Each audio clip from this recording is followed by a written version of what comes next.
இறை வார்த்தையில் இணைவோம். நம் ஆன்மீகத்தை பலப்படுத்துவோம். கிறிஸ்து இயேசுவில் பிரியமான அன்பு சகோதர சகோதரிகளே, திருவருகை காலத்தின் முதல் வாரம் வெள்ளிக்கிழமை இன்று நம் ஆண்டவர் இயேசு கிறிஸ்து நம் ஒவ்வொருவருடைய ஆன்மீக சிந்தனைக்காக அவரை பின்தொடர கொடுத்திருக்கின்ற நற்செய்தி வாசகம் மத்தேயு எழுதின நற்செய்தி 9ஆம் அதிகாரம் இறை வார்த்தை 27 முதல் 31 முடிய. பார்வை அற்றோர் இருவர் பார்வை பெறுதல். 2 பார்வையற்றவர்கள் இயேசுவிடம் தங்களை அர்ப்பணிக்கின்றார்கள். இயேசு அங்கிருந்து சென்ற பொழுது பார்வையற்றோர் இருவர், தாவீதின் மகனே, எங்கள் மீது இரக்கமையும் என்று இயேசுவிடம் தங்கள் இதய குமரல்களை எடுத்து வைக்கிறார்கள். தாங்கள் பார்வை பெற வேண்டும் என்று விரும்புகிறார்கள். தாங்கள் சந்தித்துக் கொண்டிருக்கின்ற அன்றாட போராட்டங்களிலிருந்து விடுதலை பெற வேண்டும் என்று விரும்புகிறார்கள். இப்படி பல சூழ்நிலைகளுக்கு மத்தியிலே உடலில் இருக்கின்ற ஒற்றை ஊனமுற்ற காரணத்தினால் இவர்கள் சந்தித்துக் கொண்டிருக்கின்ற பலவிதமான போராட்டங்களுக்கு மத்தியிலே விடுதலை பெற வேண்டும் என்ற எண்ணத்தோடு இயேசுவின் முன்னிலையில் அவர்கள் எடுத்து வைக்கிறார்கள். இவர்கள் தாவீதின் மகனே, எங்கள் மீது இறங்கும் என்று தங்கள் அபய குரலை எழுப்பினாலும் இயேசு அவர்களுக்கு செவி மடுக்காமல் அவர் பயணித்துக் கொண்டிருக்கிறார். என்னதான் இயேசு அவர்களுக்கு செவி மடுக்கவில்லை என்றாலும் அவர்கள் இயேசுவை பின்தொடர்ந்து கொண்டே வருகிறார்கள். இல்லம் வந்த பிறகு மீண்டுமா இயேசுவிடம் அவர்கள் தங்கள் விண்ணப்பங்களை எடுத்து வைக்கின்ற பொழுது இயேசு ஒரு அற்புதமான கேள்வி எழுப்புகிறார் அவர்களிடத்தில். நான் இதை செய்ய முடியும் என நம்புகிறீர்களா? நான் இதை செய்ய முடியும் என நம்புகிறீர்களா? ஆம் ஐயா.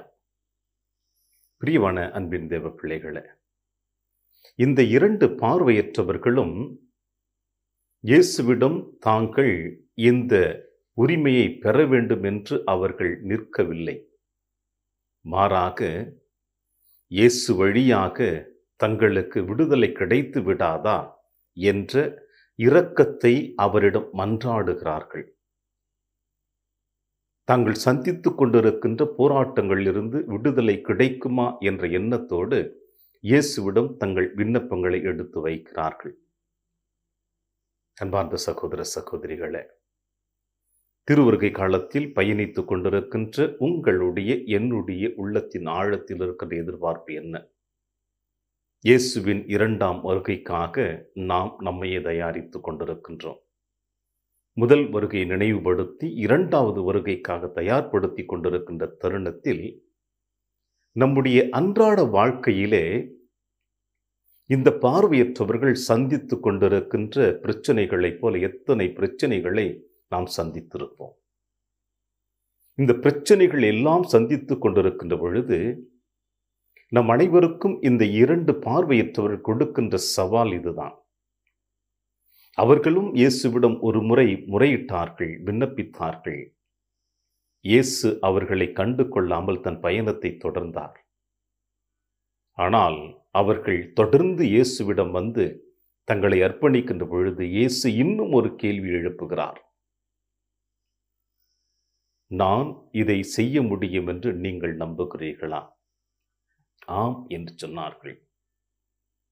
ஒரே ஒரு முறை அவர்கள் கேட்கவில்லை, தொடர்ச்சியாக வருகிறார்கள். தொடர்ச்சியாக வருகிறவர்களை பார்த்தே இயேசு அழகாக சொல்லி இருக்கலாம், உன் பார்வை நீங்கள் பார்வை பெறுவீர்கள் என்று.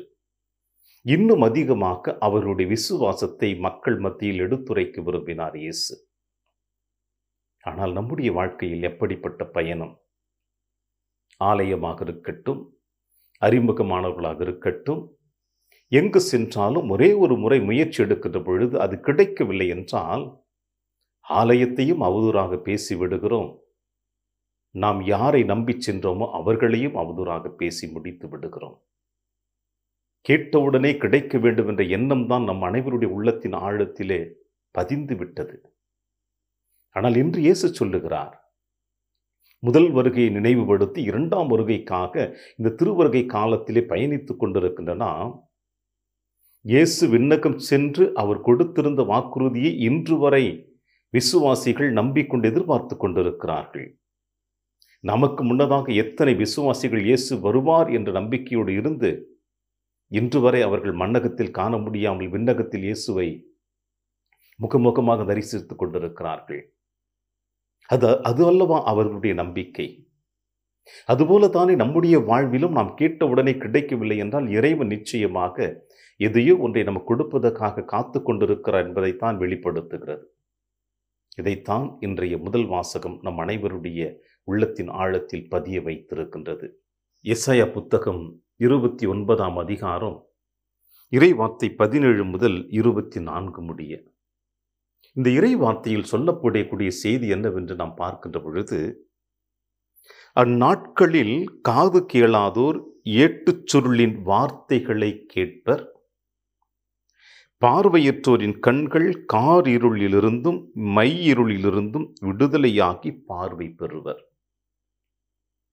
ஏனென்றால் இங்கே எசையா இறைவாக்கினர் கடவுளுடைய வார்த்தை இஸ்ரேல் மக்கள் கொடுக்கிற வாக்குறுதி. ஏனென்றால் அவன் பிள்ளைகள் என் பெயரை தூயதென போற்றுவர், நான் செய்யவிருக்கும் என் கைவேலைப்பாடுகளை காணும் பொழுது யாக்கோப்பின் தூயவரை தூயவராக போற்றுவர், இஸ்ரேல் கடவுள் முன் அஞ்சி நிற்பர்.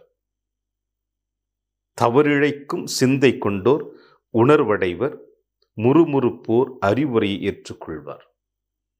இங்கே தந்தை கடவுள் எசையா இறைவாக்கின் வழியாக சொல்லுகின்ற செய்தி, அவன் பிள்ளைகள் என் பெயரை தூயதென போற்றுவார் என்றும், நான் செய்யவிருக்கும் என் கைவேலைப்பாடுகளை காணும் பொழுது யாக்கோப்பின் தூயவரை தூயவராக போற்றுவார் என்றும், இஸ்ரேலின் கடவுள் முன் அஞ்சி நிற்பர் என்றும் சொல்லுகிறார்.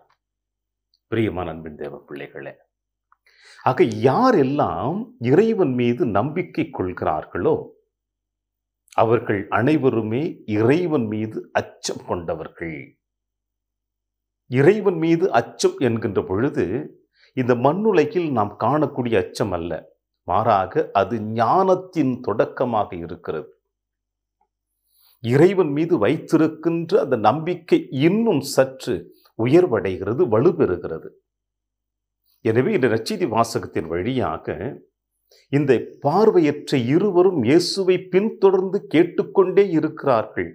நாங்கள் பார்வை பெற வேண்டும், ஆம் ஐயா நாங்கள் நம்புகிறோம், உம்மால் முடியும் என்று.